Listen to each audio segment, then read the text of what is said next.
এবার বিনামূল্যে মোবাইলের সব ধরনের সার্ভিস দিচ্ছেন তরুণীরা। দক্ষ হাতে করছেন নানা ব্র্যান্ডের মোবাইল সেটের খুঁটিনাটি থেকে বড় ধরনের সমস্যার সমাধান। ফেসিয়াল, স্কিন কেয়ার, মেহেদি পরানো কিংবা নানা সৌন্দর্য সেবার কাজও চলছে পাশেই। আর এসব কাজে গ্রাহকদের কাছ থেকে নেওয়া হচ্ছে না কোনো টাকা। ফেসিয়ালটা নিতে গেলে সম্ভবত 700 থেকে 800 টাকা নিত। অনেকের তো এটা নেওয়া সম্ভব না, সবার তো সামর্থ্য থাকে না। তারপর মেহেদি, এটা তো সবাই দিতে পারে না বা সবাই দিচ্ছে না। আমরা এখানে ফ্রিতে দিতেছি তাদেরও খুশি করার জন্য, আমাদের কথা প্রচার করার জন্য। আমাদের এখানে হচ্ছে মোবাইলের বাটন ফোনের কাজ হচ্ছে, স্পিকারের, তারপরে হচ্ছে ব্যাটারি, সব এগুলার রিমুভ, তারপরে হচ্ছে এগুলোর যত রিপেয়ার, এগুলো সব আপুরা করে দিবে। ছোট থেকে বৃদ্ধ সব বয়সী নারী পুরুষ এসেছেন বিনামূল্যে এসব সেবা নিতে। কেউ নিজের পুরনো মোবাইল সার্ভিসিং করিয়ে নিচ্ছেন, কেউ বা রূপচর্চা। তবে সেবা প্রদানকারী তরুণীরা যেমন খুশি, তেমনি এমন আয়োজনে খুশি বয়স্করাও। টাকা পয়সা লাগে না, উনি খবর কইছে মাসি সেন্টার আসো। আমরা আজকে মূলত কমিউনিটির যারা লোকজন আছে বা আমাদের গার্ডিয়ান যারা, তাদেরকে আমরা মোবাইল সার্ভিসিংয়ের সেবাটা দিয়েছি।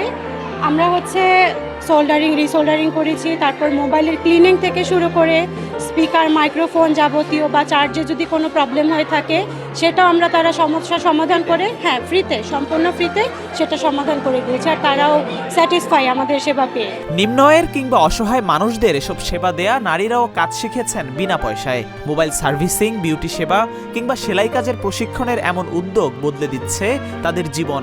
সংসারের চাকা সচল রাখতে পুরুষদের মতো নারীরাও এখন অবদান রাখতে পারছে। আমি পড়াশোনা ছেড়ে দিয়েছিলাম, আমার বিয়ে হয়ে গেছে। আমার হাজব্যান্ড এবং আমার পারিবারিক খুবই আর্থিক থেকে আমরা অতটা সচ্ছল না। তো এর জন্য আমি এখানে ফ্রি এটা শেখার একটা উদ্যোগ পাই, এর জন্য আমি এখানে আসি। আমরা মূলত অ্যাড্রা বাংলাদেশ টেকনিক্যাল ট্রেনিং সেন্টার থেকে আর কি কাজটা শিখেছি সম্পূর্ণ ফ্রিতে। আমাদের কাজ শেখার জন্য কোনোই টাকা দিতে হয়নি। এমনকি আজকে আমরা যে পিপলগুলো নিয়ে কাজ করছি তারা অনেকটা অসহায়, দরিদ্র।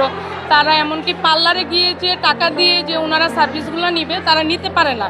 এর জন্য আমরা এই অ্যারেঞ্জমেন্টের ব্যবস্থা করেছি। আমাদের কাজটা শেখাও হইলো, প্লাস আমরা একটা প্র্যাকটিসও করতে পারতেছি তাদের উপরে। রাজধানীর মিরপুর এলাকার অনেক নারী পাননি শিক্ষার সুযোগ কিংবা বাল্যবিবাহের কারণে থেমে গেছে তাদের অগ্রগতি। কিন্তু তাদের মধ্যে কর্মসংস্থানের আগ্রহের অভাব নেই। আর এসব নারীদের প্রশিক্ষণ দিয়ে কর্মসংস্থান সৃষ্টির মাধ্যমে স্বাবলম্বী করতে কাজ করছে অ্যাড্রা কোরিয়া, কৈকা কোরিয়া এবং অ্যাড্রা বাংলাদেশ।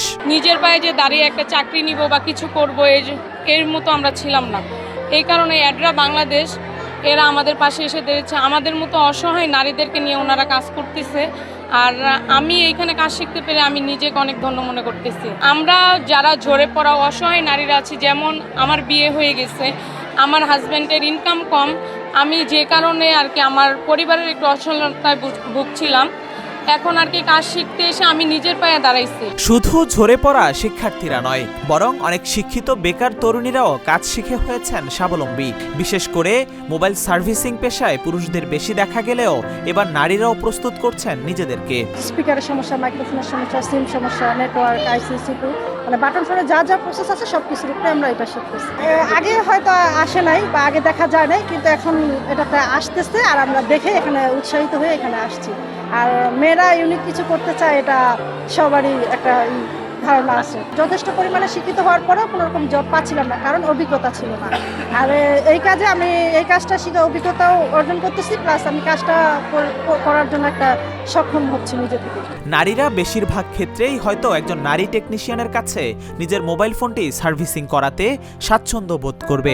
এমনকি নারীদের সাইবার নিরাপত্তায়ও এটি ভূমিকা রাখবে বলে মনে করেন অনেকেই। মেয়েদের ক্ষেত্রে এটাতে অ্যাডভান্টেজ তাদের জন্য যে যেহেতু সূক্ষ্ম কাজ, তারা এই সূক্ষ্ম কাজগুলো নর্মালি ছেলেদের থেকে আরেকটু সফটলি ভালো মতো করতে পারবে, যেহেতু সফটওয়্যার এবং ধৈর্যের ব্যাপার আছে, এগুলো সফটওয়্যার রিলেটেড ইস্যু হয় এবং ছোট ছোট কম্পোনেন্ট নিয়ে কাজ এগুলো। হ্যাঁ, অবশ্যই সেটা পজিটিভ সাইড। দেখা যাচ্ছে যে আমার ফোনে ডিসপ্লে নষ্ট হয়ে গেছে, আমি ফোনটা যখন একজন টেকনিশিয়ানের কাছে রেখে আসবো, আমার ফোনে প্রাইভেট আমার ছবি থাকতেই পারে অ্যাজ আ মেয়ে মানুষ, বা আমার যে কোনো কিছু পার্সোনাল কোনো কিছু থাকতে পারে। বাট যখন আমি একটা মেয়ে টেকনিশিয়ানের কাছে কাজটা করতে দিব, তখন আমি আরেকটু রিলায়েবলভাবে আমি তার কাছে জিনিসটা, যে এখান থেকে ডাটা হারিয়ে যাওয়ার বা ডাটা চুরি হওয়ার একটা সম্ভাবনা কম থাকে, কারণ একটা মেয়েই পারে আরেকটা মেয়েকে সেফটি দিতে। প্রকল্পের মূল কাজ হলো নারীদেরকে ক্ষমতায়ন করা প্রশিক্ষণের মাধ্যমে।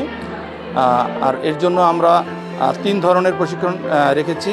একটা হলো বিউটিফিকেশন, মোবাইল সার্ভিসিং এবং ওভেন সুইং মেশিন অপারেশন। এর মাধ্যমে আমরা অত্র এলাকার নারীদেরকে ক্ষমতায়ন করতে চাচ্ছি, যাতে তারা তাদের নিজেদের পরিবারের এবং পাশাপাশি তাদের আত্মীয় স্বজনদেরকে সহযোগিতা করতে পারে তাদের এই ক্ষমতায়নের মাধ্যমে।